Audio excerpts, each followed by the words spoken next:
đối phương mà họ thích để mà muốn làm đối tác đối với lại bản thân họ. Đấy. Cái ví dụ này là mình đã thực hiện tầm khoảng 1.000 ví dụ rồi. Đấy, 1.000 ví dụ rồi. Nên là hôm nay mình chia sẻ cái quy luật đấy để cho anh em biết được rằng là đối phương họ muốn bật tín hiệu cho mình như thế nào. Một trong những cái kỹ năng khá là hay anh em nhé. Và một trong những cái điều mà hiếm khi một người trưởng thành nào hoặc là sách vở nào có thể truyền đạt cho anh em cả. Nó chỉ có thể đúc rút cái kinh nghiệm từ thực tế mà thôi. Thì đây là những video mà mình chia sẻ anh em để anh em có thêm một cái kỹ năng trong cuộc sống.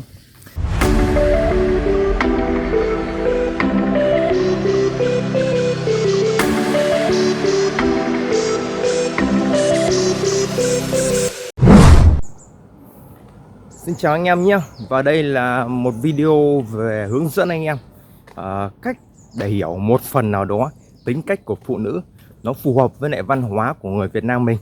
Mình luôn ủng hộ sự tự do của anh em. Anh em có thể kết hôn với người nước ngoài hoặc là người Việt Nam.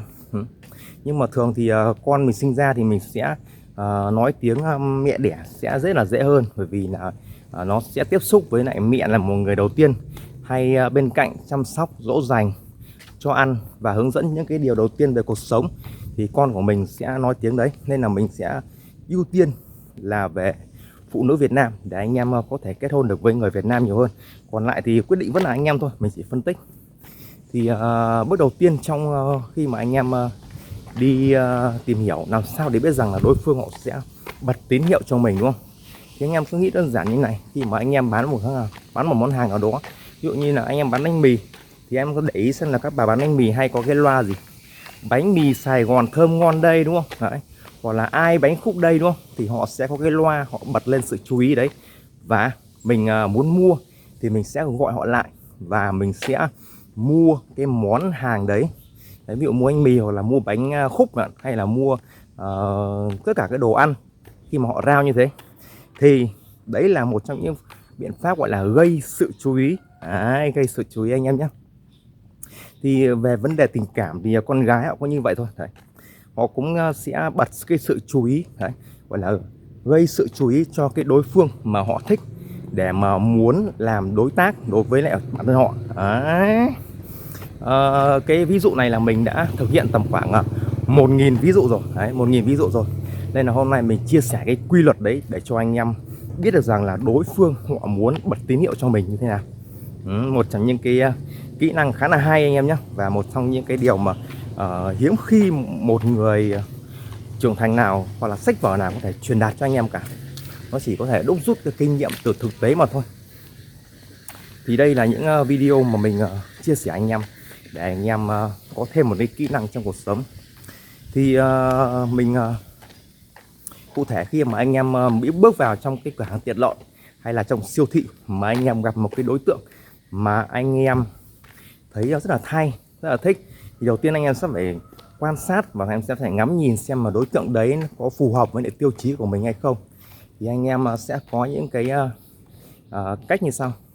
Đầu tiên anh em sẽ phải quan sát kỹ đối tượng ở đâu đấy tầm khoảng 3 giây. Đấy, 3 giây là ok. Đấy. Trong vòng 3 giây đấy thì anh em để ý tất cả các điều như là khuôn mặt này, đấy, thân hình này, và số đo bao vòng, thậm chí là cách ăn mặc trang phục, bố trí màu sắc của cái trang phục phối màu như nào, có hợp với lại cái tiêu chí của anh em hay không. Thì khi đấy anh em quan sát tầm khoảng 3 giây. Trong vòng 3 giây đấy là mình có thể tóm tắt được một vài phần ở đấy. Cái phần cách mà biểu hiện tính cách bên trong nó lộ ra bên ngoài mình sẽ hướng dẫn ở trong video sau. Còn video này mình chia sẻ anh em cách mà để biết rằng là đối phương họ bật tín hiệu cho mình như thế nào. Thì khi mà anh em quan sát tầm 3 giây như vậy thì những người bình thường họ sẽ có cái đối phương nhé, con gái sẽ có giác quan thứ 6 rất là nhạy. Nên là họ sẽ quan sát xem mà ai để ý đến mình trong xung quanh họ. Đấy, khi mà anh em quan sát 3 giây khá là lâu ấy thì họ sẽ phát hiện ra ngay. Và nếu như họ cũng thích mình thì ngay lập tức những bước sau đó họ sẽ bật tín hiệu ngay cho mình. Anh em hãy bước vào một cái vị trí mà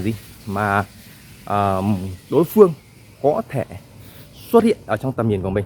Ví dụ như là anh em đứng ở một cái gian hàng mà nó thấp hơn cơ thể của anh em cao tầm khoảng mét 6 mét 7 thì cái gian hàng đấy nó cao đôi tầm mét 4 thôi.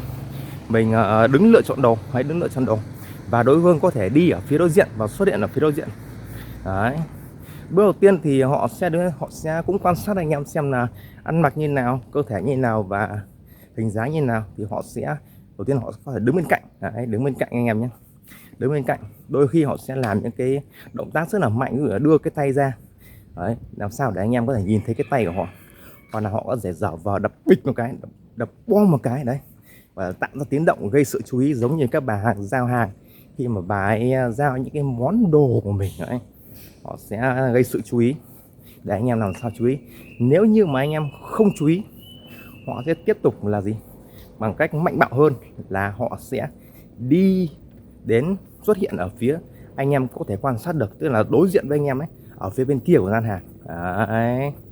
Đấy, ở khi họ bật tín hiệu rồi thì việc còn lại là anh em có nên chốt đơn hay không, có nghĩa là có đẩy xa mối quan hệ là mình tiến đến và mình bắt chuyện hay không.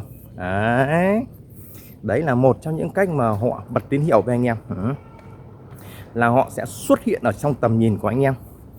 Đôi khi một cô gái mà họ đã thích anh em rồi, quen biết khá là lâu rồi, mà một ngày đẹp trời họ để lúc mà họ căn xem là cái quy luật thời gian của anh em như nào, họ sẽ ra ngoài họ quét sân này, quét sân đấy, đúng cái lúc mà anh em đi qua. Đấy, đúng lúc cái lúc anh em đi qua.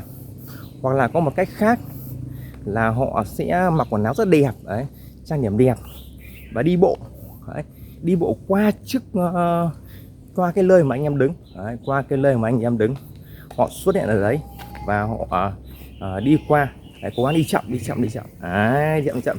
Thì khi mà họ muốn xuất hiện trước mặt anh em trong siêu thị, như là ví dụ vừa nãy mình nêu, nếu như họ mà qua hai trường hợp nhé, họ sẽ đi nhanh hoặc là họ sẽ đi chậm. Trường hợp họ đi nhanh thì có thể là nếu mà đi một lần là họ đi lấy đồ thì trường hợp đấy là xác suất bật tín hiệu thì khá là thấp. Nhưng nếu mà đi tầm khoảng 3 lần trở lên, đi tầm khoảng 3 lần trở lên thì khả năng bật tín hiệu khá là cao, đâu đấy là tầm khoảng 70% là họ bật tín hiệu anh em nhé. Đấy, không phải ngẫu nhiên mà một người này cứ đi lại trước mặt anh em tầm khoảng 3 lần đâu. Đấy, cho nên là trường hợp đi nhanh, nếu họ đi 3 lần trở lên thì là 75% là họ bật tín hiệu. Còn nếu mà họ đi rất là từ từ, rất là chậm là để làm gì? Là họ muốn anh em ngắm nhìn họ. Đấy, ngắm nhìn họ, quan sát họ. Đấy. Nếu mà ưng ý thì là anh em chốt đơn thôi. Chốt đơn bằng cách là anh em tiến tới. Đấy, tiến tới mình trò chuyện. Đấy, trò chuyện. Cách trò chuyện như nào, cách trao đổi như nào thì mình sẽ hướng dẫn anh em ở những video tiếp theo. Còn video hôm nay là chốt đơn lại ở cái là khi mà họ đã thích anh em thì họ sẽ bật tín hiệu cho anh em bằng cách gì? Tạo ra sự chú ý, hướng sự chú ý của anh em về phía họ. Đấy là một trong những cái cách mà đối phương, cụ thể hơn là phụ nữ, họ bật tín hiệu để anh em chốt đơn hay không. Mong rằng là anh em thấy video này hay và có ý nghĩa thì anh em đừng quên đấy, hãy đập tan cái nút đăng ký kênh, nhấn chuông em nhé. Đấy, đập tan cái nút đăng ký kênh, bấm chuông để anh em có thể nhận được những video hay và mới nhất từ kênh của mình. Đấy, chúc anh em luôn hạnh phúc và sẽ thành công trong cuộc sống. Đấy, mong rằng là hẹn gặp lại anh em trong những video tiếp theo. Xin chào và hẹn gặp lại. Bye bye.